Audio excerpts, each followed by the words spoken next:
Hi, Tyler Hurtson from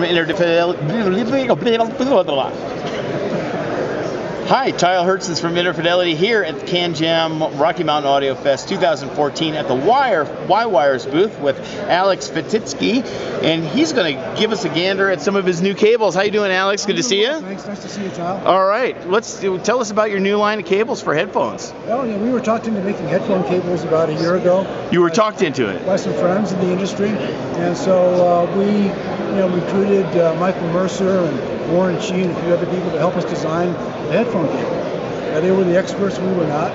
So we came out with a bunch of different prototypes using a bunch of different wire formulae. So finally we came up with what we have here, which is the Red Series cable.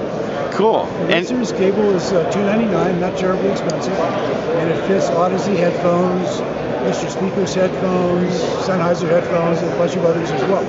So you got connectors, different connectors on the cable for each type. For headphones, different connectors for the amplifier side as well. Holding up a 4-pin XLR for a balanced cable. We also do single-ended, RSA, you name it, we can do it. And how about little adapters and gadgets for connecting to the various connectors and stuff like that? Yeah, we have these as well. We can go, adapt from a 4-pin XLR balance to a single-ended quarter-inch, or to a 3.5 millimeter for an iPhone or handheld device of any kind. Cool.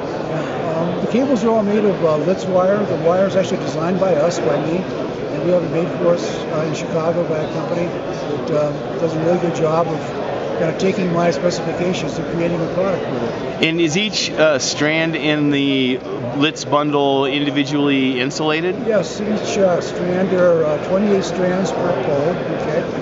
And each strand is 36 gauge. Yeah. And each one of those 36 gauge wires is coated with a substance called Nylese, which is developed by DuPont. And the reason we use that particular enamel is because it has a very low dielectric constant. So we can keep our inductance very low, capacitance very low. So and it's a very good sounding cable as a result. And it's very, very important for Litz stranded cable to have individually insulated wires, conductors, because why? Well, low inductance. The capacitance is easy to control because each one of the Litz bundles is wrapped in 2 layers of cotton. And as you know, cotton is a very, very good dielectric because of the air trapping properties of cotton. Right? And isn't there something about the skin effect? One of the advantages is that of Litz cabling is that you have skin effect causes the signal to be carried on the outside diameter of the wire, and if they aren't insulated from each other, it doesn't work that way. That's correct. Yeah. That's correct. So skin effect in the audio world really occurs above 10 kilohertz.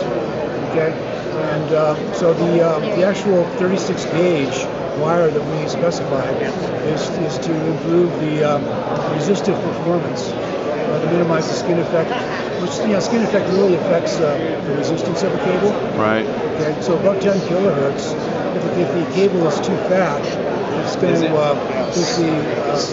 increase the impedance of the cable overall. And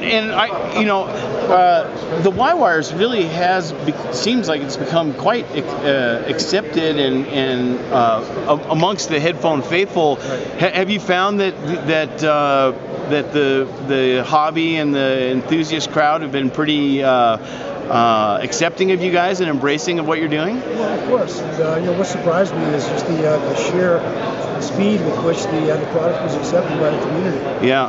This is by far our most successful product to date. We've been in business a little over 4 years, and this has been the thing that's really surprised me in terms of pretty much immediate acceptance. George Cardis will say the same thing. When I asked him to make, I asked George Cardis to make a headphone cable for the HD 600 and 650. 10, 15 years ago, I don't know what it was, and he was surprised. He said, "Wow, really? I don't know about headphone cables." And then all of a sudden, it was like, boom! God, we're selling a lot of these things. Yeah, absolutely. And our price point is very. This makes an awful lot of sense. It's $300. Yeah, that's a good price. Yeah. So even if you have a pair of less expensive headphones like the HD 650s or 700s, it still makes sense. Cool. It offers a very significant improvement overall in the performance of the headphone. Do you do a 3.5 millimeter to 3.5 millimeter cable for? You do. And how about 2.5 millimeter Y cables? We do those as well. You do. So that would be good on the Oppo. That'd be good on the opera. So we're also doing, like Astral Inferno, for example, has a very, very good DAC. And what we can do is enable a user to use their DAC in a 2-channel system. So we have a wire that is 2.5 millimeter balanced on one end, breaking out into 2 XLRs at the other end. So you can plug directly into a preamp or a power amplifier at home. Cool. Well, cool. It's good to see you here, Alex. I'm so glad to have had a chance to do this. I tried to stop by his booth at Newport. We never managed to hook up, and I'd heard a lot about it. And I certainly want to get a couple of pairs of cables from you to play around with up in Montana and see how they work for me. And well, just shoot me an email. You can have whatever you want. All right. Well, we'll figure that out. And thanks very much, Alex. Appreciate your time. And we'll see you guys at the next booth.